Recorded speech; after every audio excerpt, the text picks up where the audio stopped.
Hello friends, कैसे हैं आप सब। उम्मीद करता हूँ आप सब अच्छे होंगे और आपकी स्टडी बिल्कुल अच्छी चल रही होगी। तो आज के इस वीडियो में डिस्कस करेंगे डीआरडीओ के टेक्नीशियन ए, जिसमें कि फीटर, टर्नर, मशीनिस्ट यानी कि इन तीनों ट्रेड से जो प्रीवियस ईयर जो एग्ज़ाम हुआ था उनमें कैसे कैसे क्वेश्चंस पूछे गए हुए थे, उन सभी क्वेश्चंस को डिस्कस करेंगे। तो ये प्रैक्टिस सेट 93 रहने वाला है और इसके पहले मैंने 92 प्रैक्टिस सेट दे रखा है। अगर आप लोगों ने इन सभी प्रैक्टिस सेट को नहीं देखा है तो जाकर देख सकते हैं, प्लेलिस्ट में आपको ये इसका वीडियो मिल जाएगा। और फ्रेंड्स, अगर आपको फ्री पीडीएफ चाहिए तो आप हमारे टेलीग्राम को ज्वाइन कर सकते हैं। टेलीग्राम का लिंक इसी वीडियो के नीचे डिस्क्रिप्शन में मिल जाएगा, वहाँ से जाकर ज्वाइन कर सकते हैं। और अगर आप लोगों ने खजाने वाले वीडियो को नहीं देखा है तो जाकर देख सकते हैं। यहाँ से भी 5 से 6 नंबर तो पक्के आपके आएंगे ही आएंगे। और ये सभी ट्रेडों के लिए है, इसलिए इस वाले वीडियो को बिल्कुल भी मिस ना करें, एग्ज़ाम से पहले देखकर ही जाएं। ओके फ्रेंड्स, तो फ्रेंड्स अगर आपकी तैयारी पक्की होगी तो आपकी सिलेक्शन भी पक्की होगी। तो आइए फ्रेंड्स अब स्टार्ट करते हैं। तो क्वेश्चन नंबर फर्स्ट है, स्पार्क प्लग में इंसुलेटर किसका बना होता है। तो इसका राइट आंसर हो जाएगा ऑप्शन सी, यानी कि चीनी मिट्टी का बना हुआ होता है। और ये जो प्रश्न है 2016 में पूछा गया हुआ प्रश्न है। अब जो इम्पोर्टेंट पॉइंट है उन सभी को डिस्कस कर लेते हैं। यहाँ से बहुत सारे प्रश्न आपके एग्जाम में पूछे जाते हैं, जैसे स्पार्क प्लग में इंसुलेटर चीनी मिट्टी का बना होता है। अगला इसका पॉइंट है, स्पार्क प्लग से इलेक्ट्रिक स्पार्क उत्पन्न होता है जो कि सिलेंडर के अंदर हवा पेट्रोल के मिश्रण को जलाता है। अगला क्वेश्चन है question number second, crude oil से क्या बनाए जाते हैं। तो इसका राइट आंसर हो जाएगा ऑप्शन डी, यानी कि उपरोक्त सभी। अब देख लेते हैं क्या क्या बनाया जाता है। तो एक तो पेट्रोल बनाया जाता है, दूसरा डीजल, तीसरा गियर ऑयल बनाया जाता है। और ये जो प्रश्न है 2014 में पूछा गया हुआ प्रश्न है। अब जो इम्पोर्टेंट पॉइंट है उन सभी को डिस्कस कर लेते हैं, जैसे क्रूड ऑयल से पेट्रोल, डीजल तथा गियर ऑयल बनाया जाता है। अगला क्वेश्चन है क्वेश्चन नंबर थर्ड, व्यावसायिक पेट्रोल किसका मिश्रण होता है। तो इसका राइट आंसर हो जाएगा ऑप्शन ए, यानी कि पेट्रोल एवं गियर ऑयल का मिश्रण होता है। और ये जो प्रश्न है 2013 में पूछा गया हुआ प्रश्न है। अब जो इम्पोर्टेंट पॉइंट है उन सभी को डिस्कस कर लेते हैं, जैसे व्यावसायिक पेट्रोल में पेट्रोल गियर ऑयल का मिश्रण होता है। अगला क्वेश्चन है क्वेश्चन नंबर फोर्थ, उच्च ऊष्मा चालिता वाले पदार्थों का पिघलना है। तो इसका राइट आंसर हो जाएगा ऑप्शन ए, यानी कि कठिन, यानी कि डिफिकल्ट है। और ये जो प्रश्न है 2018 में पूछा गया वो प्रश्न है। अब जो इम्पोर्टेंट पॉइंट है उसको भी डिस्कस कर लेते हैं, जैसे उच्च ऊष्मा चालिता वाले पदार्थों का पिघलना कठिन यानी कि डिफिकल्ट होता है। अगला क्वेश्चन है क्वेश्चन नंबर 5, उदासीन ज्वाला में ऑक्सीजन तथा एसिटिलीन का अनुपात लगभग होता है। तो इसका राइट आंसर हो जाएगा ऑप्शन सी, यानी कि 1:1 होता है। और ये जो प्रश्न है 2001 में पूछा गया हुआ प्रश्न है। अब जो इम्पोर्टेंट पॉइंट है उसको भी डिस्कस कर लेते हैं। यहाँ से बहुत सारे प्रश्न आपके एग्जाम में बनते हैं, जैसे उदासीन ज्वाला के बारे में डिस्कस कर लेते हैं, यानी कि न्यूट्रल फ्लेम के बारे में। तो ऐसी फ्लेम ऑक्सीजन और एसिटिलीन की लगभग बराबर मात्रा मिलाने से बनती है, इसलिए इसका अनुपात जो होता है वो 1:1 होता है। अगला क्वेश्चन है question number 6, electric arc welding की मुख्य विधियाँ कौन सी है। तो इसका राइट आंसर हो जाएगा ऑप्शन डी, यानी कि उपरोक्त सभी। अब देख लेते हैं कौन कौन सी है। तो एक है कार्बन आर्क वेल्डिंग, दूसरा क्या है तो मेटल आर्क वेल्डिंग, तीसरा क्या है तो एटॉमिक हाइड्रोजन, यानी कि ये तीनों विधियाँ हैं। और ये जो प्रश्न है 2015 में पूछा गया वो प्रश्न है। अब जो इम्पोर्टेंट पॉइंट है उसको भी डिस्कस कर लेते हैं। जैसे इलेक्ट्रिक आर्क वेल्डिंग की मुख्य विधियाँ कौन कौन सी है, तो एक है कार्बन आर्क वेल्डिंग, एक है मेटल आर्क वेल्डिंग तथा एटॉमिक हाइड्रोजन आदि है। अगला क्वेश्चन है क्वेश्चन नंबर 7, गैस वेल्डन प्रचालन के दौरान गैस नियामक का कार्य है। तो इसका राइट आंसर हो जाएगा ऑप्शन सी, यानी कि कार्यकारी दाब को सेट करना। और ये जो प्रश्न है 2017 में पूछा गया वो प्रश्न है।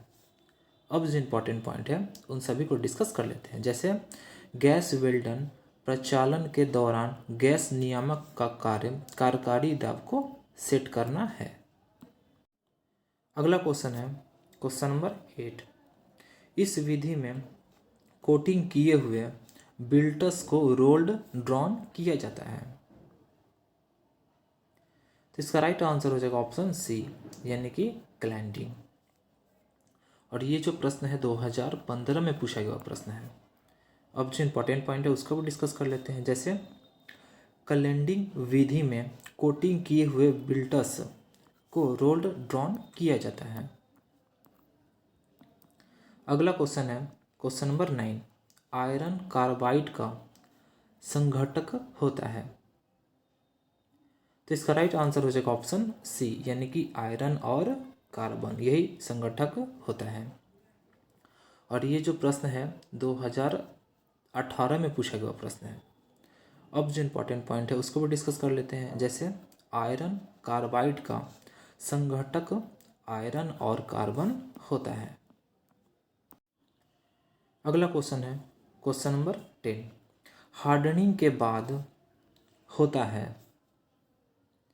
तो इसका राइट आंसर हो जाएगा ऑप्शन ए, यानी कि टेम्परिंग होता है। और ये जो प्रश्न है 2017 में पूछा गया वो प्रश्न है। अब जो इम्पोर्टेंट पॉइंट है यहाँ से बहुत सारे प्रश्न बनते हैं आपके एग्जाम में। आइए सभी को डिस्कस कर लेते हैं। जैसे स्टील पार्ट को या कटिंग टूल को हार्ड किया जाता है तो उसमें भंगुरता अधिक हो जाती है, जिससे टूटने का भय रहता है। इसी कमी को दूर करने के लिए टेम्परिंग की जाती है। इसमें कुछ भंगुरता कम करके टफनेस को बढ़ाया जाता है।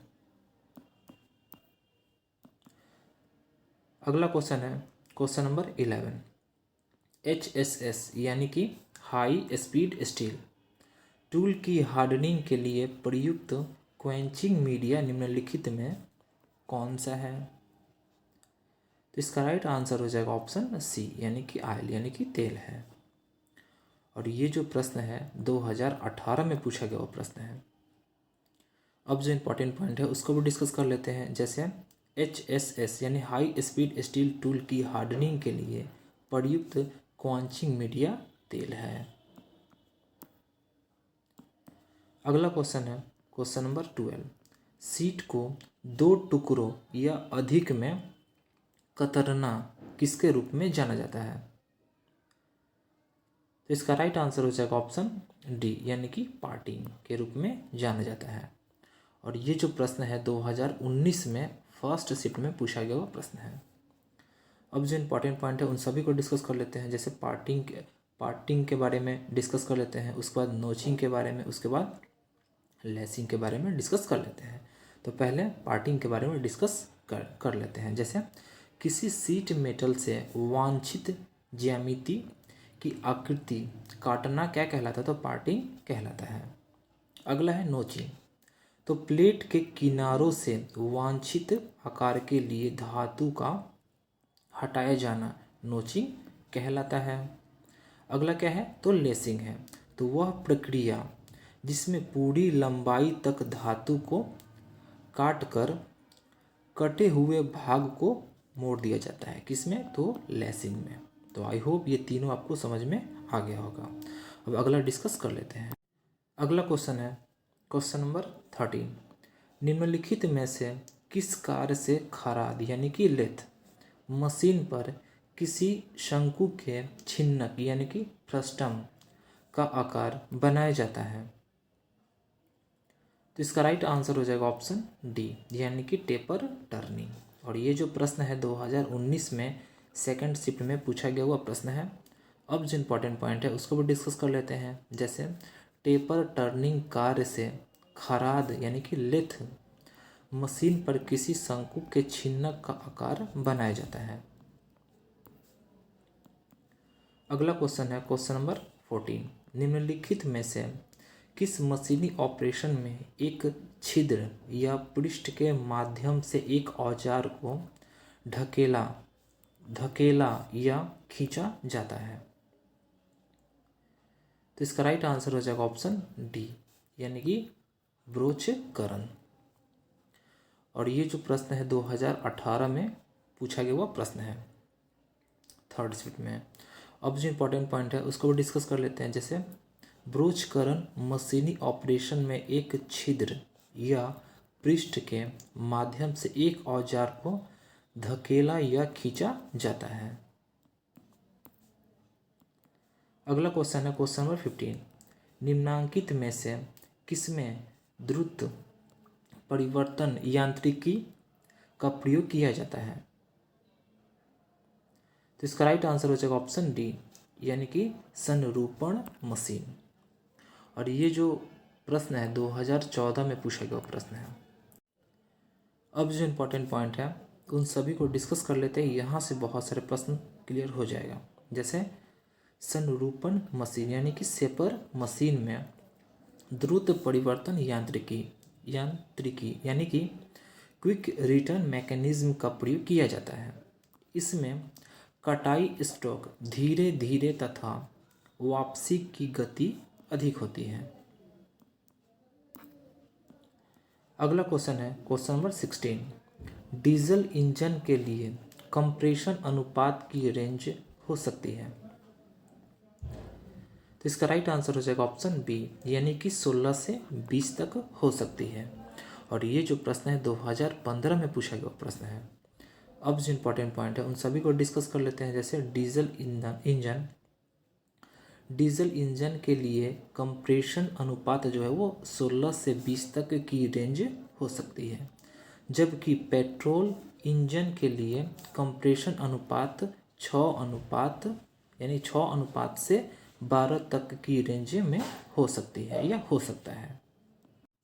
अगला क्वेश्चन है क्वेश्चन नंबर 17।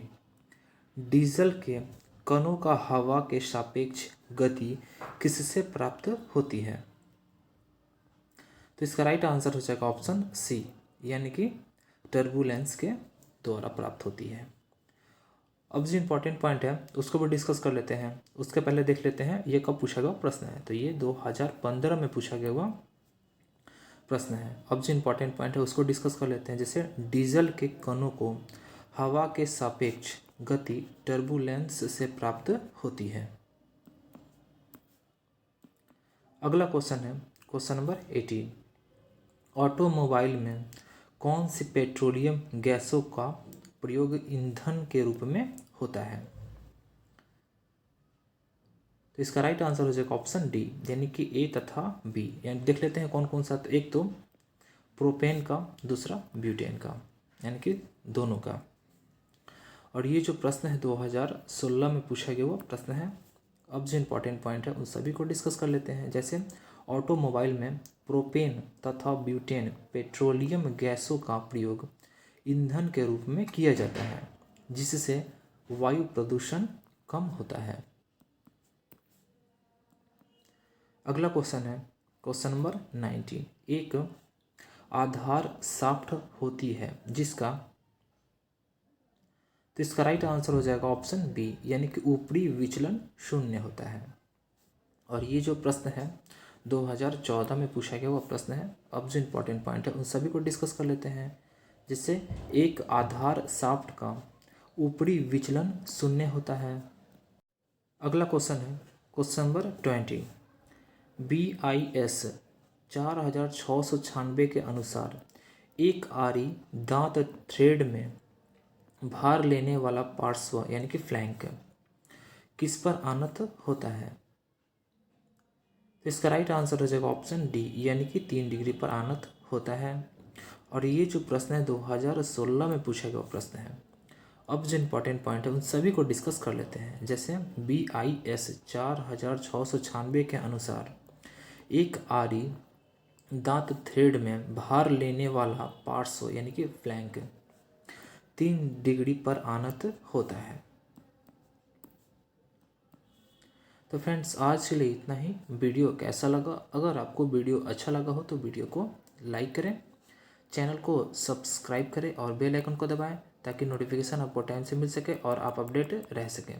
और फ्रेंड्स अगर आपको फ्री PDF चाहिए तो आप हमारे टेलीग्राम को ज्वाइन कर सकते हैं। टेलीग्राम का लिंक इसी वीडियो के नीचे डिस्क्रिप्शन में मिल जाएगा, वहाँ से जाकर ज्वाइन कर सकते हैं। और अभी तक आप लोगों ने खजाने वाले वीडियो को नहीं देखा है तो जाकर देख सकते हैं। प्लेलिस्ट में इसका भी लिंक आपको मिल जाएगा। यहाँ से भी 5 से 6 नंबर तो पक्के आपके आएंगे ही आएंगे, और ये सभी ट्रेडों के लिए। इसीलिए एग्जाम से पहले इस वाले वीडियो को बिल्कुल भी मिस न करें। Okay friends, thanks for watching.